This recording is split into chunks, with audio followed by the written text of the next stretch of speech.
ரஜினி இந்த டைலாக் இருக்குது, அவங்களாம் வாத்தியார், அவர்கிட்ட நீ கற்றுக்க, நீ சிறந்த டைலாக் பேசுகிறவர் ஆகிடுவேன்னு சொல்லிட்டு செட்டுக்குள்ளே போய் பாபு சார்கிட்ட ஷார்ட் சொல்லிக்கிட்டு இருக்கிறான்.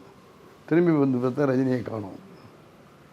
எங்கடா போனார் அப்படின்னு எல்லாரையும் கேட்டால் ஒரே ஒரு ஆள் சொல்கிறாரு, இல்லை சார் கேட்டுக்கிட்ட நடந்து போயிட்டு இருக்காரு.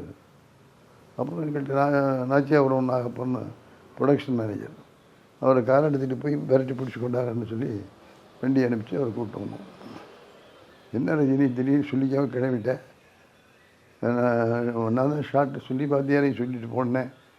நான் இல்லை சார், என்ன சொல்லு, விஷயத்த சொல்லு சார். பாலச்சந்தர் சார் முழு படத்துக்குமே இவ்வளோ வசனம் கொடுக்க மாட்டார். நீங்கள் ஒரு காட்சிக்கு இவ்வளோ வசனம் கொடுத்தா நான் பேசுகிறேன்னு நம்புறீங்களா? அவ்வளவு தமிழ் எனக்கு வராது சார்.